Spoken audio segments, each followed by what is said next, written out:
Assalamualaikum warahmatullahi wabarakatuh. Perkenalkan, nama saya Dewi Saputra dari kelompok Foundation.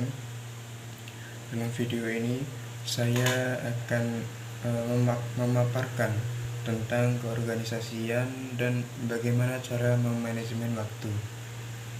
Pertama-tama, organisasi adalah dua orang atau lebih yang punya tujuan yang sama.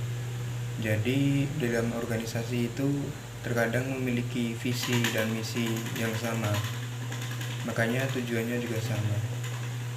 Jenis organisasi sendiri ada banyak ya.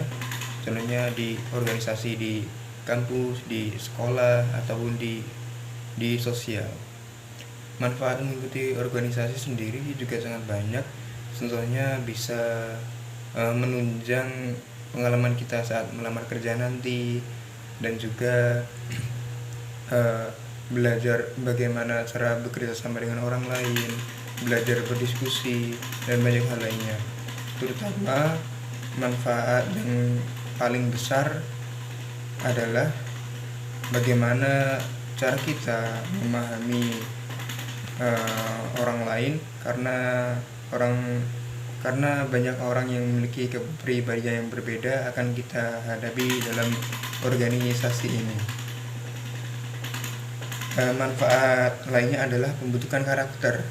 Jadi dalam organisasi biasanya kita akan semakin maju dan akan semakin terbentuk karakternya. Dan contoh organisasi di kampus sendiri ada banyak. Contohnya BEM, Himatif. Contoh organisasi di kampus khususnya Fakultas Teknik juga ada cukup banyak. Contohnya BEM, Himatif, UKM, DEM. Dalam Fakultas Teknik hanya fakultas itu seperti sebuah negara ya.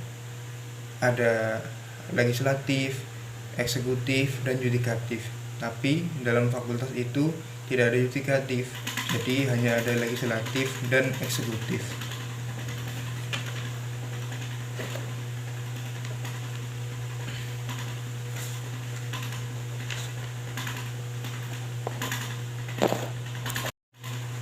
Yang kedua yaitu bagaimana cara kita memanajemen waktu.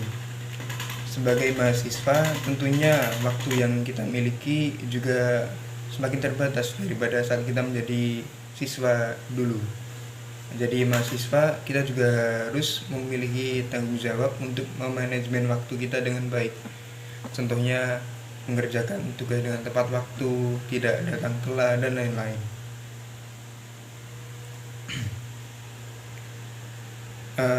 Ada beberapa tips untuk memanajemen waktu dengan baik.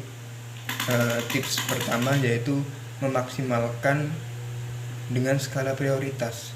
Jadi kita memilih apa yang harusnya kita prioritaskan terlebih dahulu dan apa yang kita prioritaskan jadi yang kedua. Yang kedua, cari teman dan tempat untuk belajar bareng. Yang ketiga, ikuti prinsip 2 minutes rule dari buku Atomic Habits. Dari dalam prinsip 2 minutes rule ini kita akan menyelesaikan tugas dalam waktu 2 menit, lalu istirahat, lalu 2 menit lagi, begitu. Nomor 4, berani bilang tidak jika tawaran atau permintaan tidak sesuai dengan prioritas.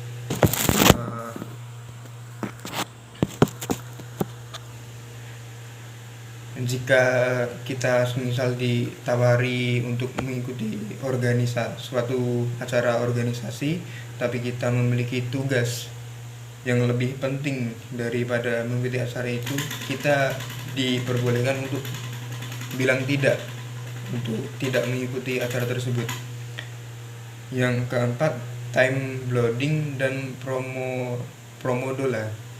Nah, promodola sendiri adalah bagaimana cara kita memecah, bagaimana cara kita belajar ya. Seperti contohnya belajar 20 menit, lalu istirahat 5 menit, belajar 25 menit, lalu istirahat 5 menit, begitu seterusnya diulang-ulang hingga sampai 4 atau 5 kali. Terima kasih.